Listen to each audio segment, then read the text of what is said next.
Hello everyone, and welcome to a brand new series. This is Pokemon Renegade Platinum for the Nintendo DS, sort of. So this is a ROM hack that I have talked about very briefly in my vlog type video that I said I wanted to do this because it looked like a lot of fun. So this is a ROM hack of Platinum made by Drayano, this is the first I've heard of him, but apparently he's kind of like well known to like within the community to like make ROM hacks of Pokemon games, but like he makes the games pretty much just harder. And that's pretty much what I got from this. Is that he just makes like hard versions of the Pokemon games.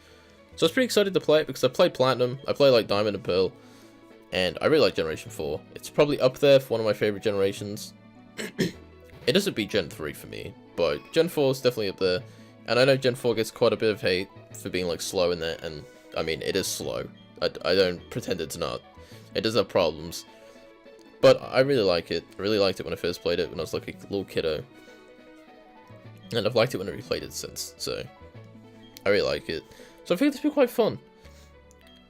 Because, I don't know, I kind of wanted to do a Platinum thing, and I figured this would be a pretty good way to go about it. And I'm not doing like any like Nuzlocke or randomizers or anything like that. I'm just going to be playing the game straight up how like I'd play the game normally. Because I've never played this before. Well, I played Platinum, but I haven't played Renegade Platinum. So this is my first time playing. I'm calling the rival Barry just because I couldn't think of a different name at the time. And I wanted to be a bit quick about it. So Barry it is, because I think that's what I called him in my very first playthrough of Diamond. But yeah, let's get this bread. Let's get this Pokemon world. Let's get this Poke bread. So I guess something to explain real quick is that there are a couple different versions of this ROM hack. There's the complete version, there's the classic version, and then there's those two versions, but with and without the shiny boost. So pretty much the difference between classic and complete pretty much is that the complete version will have, I mean, there is a document for it, but I haven't quite found that yet. But basically, the differences are that I'm gonna just find it. Where is it? The complete version, it includes a bunch of different changes to like Pokemon's base stats, typings, and non-canon abilities is what the document says. And the classic version, I think, just like it's just Platinum as if it, like the vanilla Platinum, besides the changes to the actual game. So like the Pokemon are all like going to be the same as they were back then. But in the complete version, they're different. So I've gone with the complete version, and with the shiny, what the shiny boost is I mean, it sounds pretty obvious. Instead of being the 1 in 8,000 or whatever it is at the time, it's now 1 in 512. So much higher chance of finding a shiny, which would be cool. I'd be pretty happy with that. This isn't like super serial of like a thing. Like I'm not too, if I find a shiny in this, I'm not gonna be like too bothered by it, especially with the boosted rate. So it's just like, I don't know, I figured it'd be kind of cool to find a shiny, even if it is a much lower rate. I mean, people like Let's Go's shiny rate, and that's much lower when you have a catch combo alone. And that's hardly difficult to get. I guess it depends on the Pokemon. But like, screw it. I don't care. People like that, people like this. So, I have seen a little bit of this game already. That is an Eevee. I have seen a little bit of this game already, because I kind of want to see like some of the differences early on to see like how different it really was, and like immediately they do hit you with changes. Like right now we got the running shoes and the bike. There's an Eevee by, you know, our mom, which is very different. And I do know a couple of other things that have changed very immediately, but that, like past the first town, I don't know anything. Like I don't know Route 202. I know Route 201. I know what's changed there, and I know what's changed with the professor. And this dude has a dad. I don't know. Maybe I missed this, but I don't remember him having a dad in Diamond, Pearl, or Platinum. But yeah, that's an interesting addition. I'm sure it's going to play a part in the game somewhere. Then we walk downstairs and he's just gone. So, sounds about right for a poker dad. They're always there until they're not. Yeah, this is pretty much the same as Platinum. For the most part, besides, you know, the Eevee being there, and I don't think he immediately talks to you in your room when you first start playing, but I can't remember. There are gonna be so many things where I'm like, is this different? Is this not different? This feels different, and really it's like, I just don't remember, and like, I don't know. It's like when Smash 4 ever got a patch, and it was like, I think this feels different, and then nothing changed. It's like, I know this is the same. Because I remember him talking about the old man, alright. This is all the same. I know in Platinum, this is legitimate. You have to talk about how much you just love Pokemon. And if you say no, your rival's like, what do you want about? That's not true. That's like, screw you. Also, hopefully, I fix all the problems with the layout. I found a different way of overlaying it. So hopefully, this all works out. What I'm doing, it's kind of silly, but because I recorded this with OBS, I put the overlay in OBS and I resized the windows accordingly. And then what I do is I put it in Vegas, and I put the overlay on it again, because then I know it's all going to be lined up. Which I know sounds really stupid, but when I get a new Pokemon, and the layer overlay changes, I can't really do it in OBS. But in Vegas, I can easily do it. But this also gets rid of any track motion, or like crop and pan, that I would have to use like an Emerald when I was doing that. But anyway, I'll get back to that in a minute. Right now, we're choosing the starter. Now, I was tempted to get Turtwig, but again, I do know a couple of the changes they made, and it kind of swayed me to pick Piplup. Like, usually I'd pick Piplup in a normal playthrough anyway, but to be different, I was thinking about picking Turtwig. I don't mess with Chimchar, I don't like him. But I just know of some stuff that comes up a little later that kind of swayed me to pick Piplup over Turtwig. And that'll probably make more sense a little later on, if you don't know what this is about. But I have looked at a few, because here's all documentation of the changes. It's like wild Pokemon in that.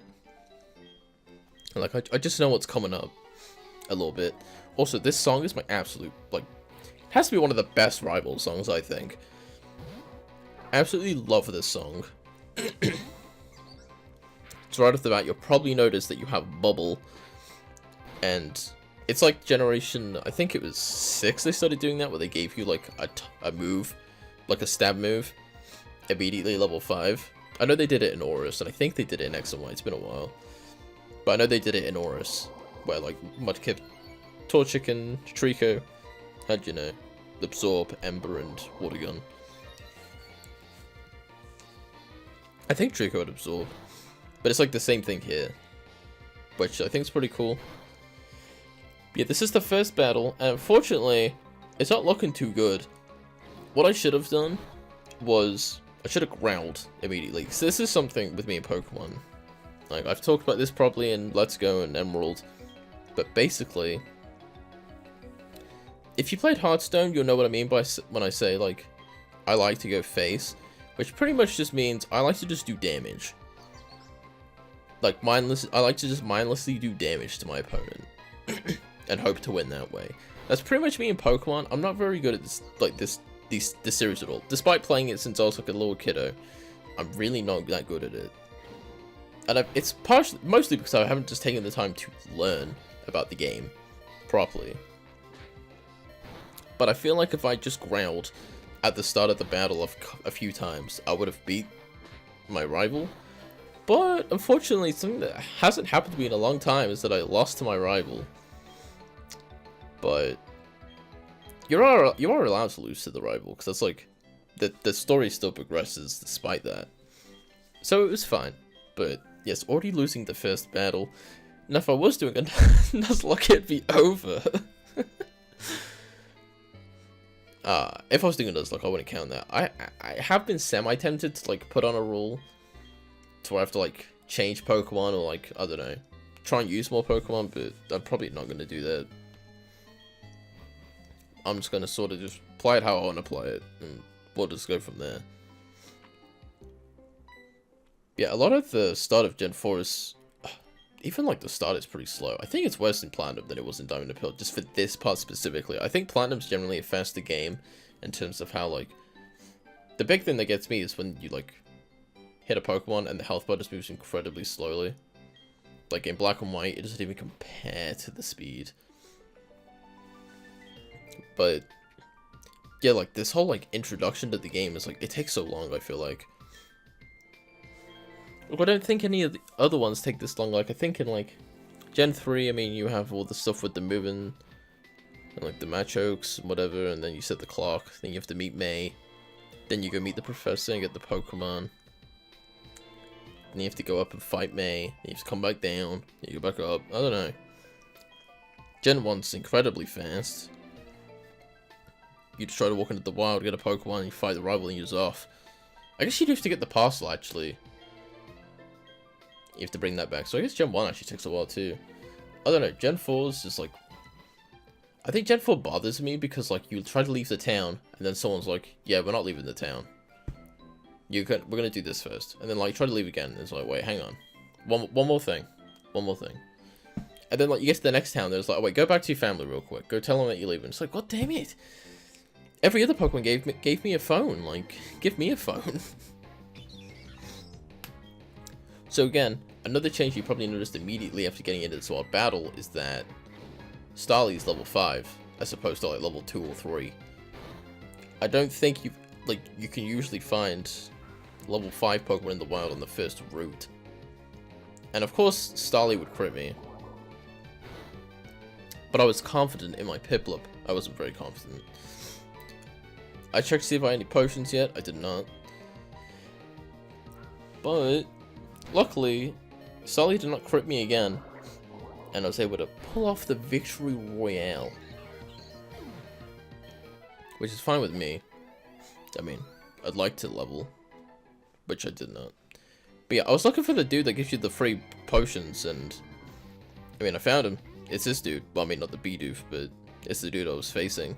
And I was really worried I was gonna lose, like, the speed here, and not be able to run away, but thank god I could. But yeah, this dude gives you like 10 potions, which is definitely good. And I should have used one before I get into this wild battle right here, but I was like, I'm gonna run to the town, I'm not gonna get into a wild battle, it's gonna be fine. And I was completely wrong. But yeah, we didn't die. Skipping ahead because we've seen Starly, that's what I'm gonna be doing. Oh, I've been like writing the names down, so I will definitely know if I've seen them or not. But yeah, didn't lose to the Starly then. It would have been better if I used the potion before the battle, but like I said, I thought I was going to be able to make it to the Sanctum Town. Third. God, I really hope they remake Gen 4, dude. Like, I'd just love to see him thud me in HD. 3D, even.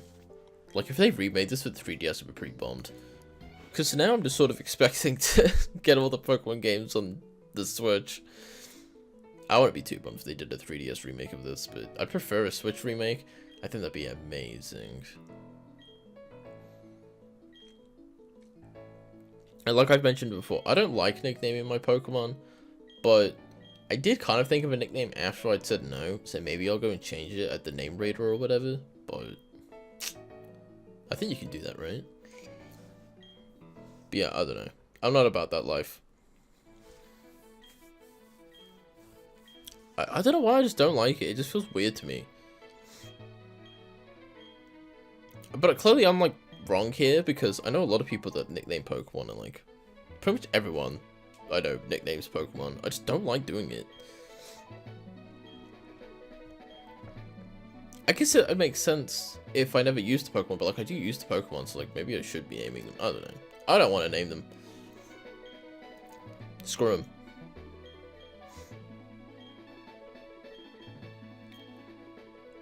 Yep, getting the Pokedex, doing all the introduction stuff, it does take a while. I never really realized when I was playing how long like this does take, but it does take its time. So immediately, this is one of the things I do know, because I've seen this part before. But in the lab, if you immediately come to the right here, you'll see his briefcase that he had at the start of the game, where you got the Piplup, or the starter or whatever, and he actually lets you take the other two. Here I thought I got them, so I was checking, but no, you actually have to talk to the briefcase again. Yeah, you just get the other two starters. Titwick and Chimchar, there you go. But I'm not going to use them. I'm just going to, like, I don't know, I'm probably just going to put them in the PC. I mean, that's exactly what I'm going to do. I have no interest in using them. I don't know. Like, that's already, like, half my team, if I do decide to do that. And as a kid, I used to love doing that, because I used to love the starter Pokemon a lot in, like, Gen 3. What I used to do, because my brother also had, he had Ruby. Like, we got Ruby and Sapphire at the same time, and we had a trade link cable, so, like, what I'd do, when he, like, eventually stopped playing Pokemon, and he gave me his copy of Ruby, what I used to do, when I wanted to replay, like, Sapphire or whatever, I would, like, restart them both, and get one starter on Sapphire, transfer it to Ruby. I wouldn't restart both, I don't know why I just said that. But, like, I'd restart Sapphire, trade the starter to Ruby, reset Sapphire, get another one, and do it again. And then I'd do, like, then I get the third one, then I'd keep the third one, and then trade the other two back. So I used to just love the starters so much, especially in that game. But I don't do that anymore. Because, I mean, I don't like having half the team picked already, despite how much I love the starters. But then also, they don't obey you. So it's, like, kind of annoying sometimes. But yeah, here we have to go talk to our mother and tell her about all our adventures that we're going to be going on. She gives you the journal. And also, this is something I do know. Here it comes. Here it comes.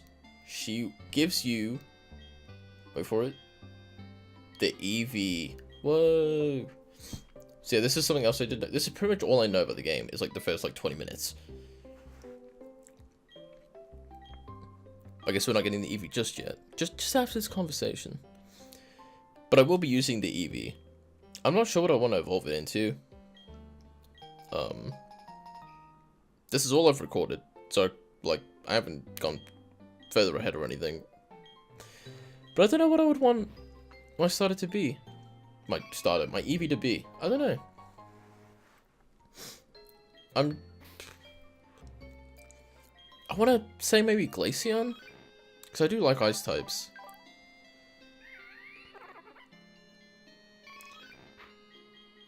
So I don't know. I might go for Glaceon. I might do Leafeon. I do like Leafeon too. I do like the Gen 4 evolutions, but I might do like Umbreon or Espeon, because I really like the Gen 2 ones as well. So I don't know. But I also like the Gen 1 evolutions. No, I probably won't do the Gen 1 evolutions. Also, this is another big change. Huge change. Nidoran males spawns on the first route, which is actually not a thing before. So yeah, a lot of the wild encounters have changed, which I don't know. I think this is gnarly, you know? I don't know. I'm excited to see what else this game has, especially like the trainers and gyms. I've heard the trainers and gyms are super difficult. Well, they sound super difficult to me. Like, I think it's gonna be a lot of fun. Because that's one thing I've like complained about this I've started complaining about this recently to a couple of friends, but like, I hate how like the random trainers are just weak. Like, I hate how weak they are compared to the gyms. Like, they just feel like tedious after a little while. Like, they usually, like, what they do is really obvious. They either have one Pokemon that's like kind of a higher level than like the average, or they'll have like 3 Pokemon that are like a little lower than the average. So it's like, I feel like they go too far in either direction. Like, I feel like sometimes some trainers should have like 3 Pokemon that are like higher level than they should be, or like should be bang on the right level. I don't know. I feel like there should be scaling in this game. Like, if you have 4 Pokemon, the trainer should have like 3 that are like slightly higher leveled than they usually would be, or like they should just match your level or something. I don't know. I think like some scaling tech in this game would actually be really cool. But that is going to be it for this part of Pokemon Renegade Platinum. I know it's a bit slow, But the next part will be very exciting, so we'll learn how to catch a Pokemon, which you've never done before, and then we'll actually get into some trainer battles, and we go to the first town, woohoo, well, the second town, I mean, even technically the third town, but anyway, thank you for watching, I hope you stick around for more, and goodbye.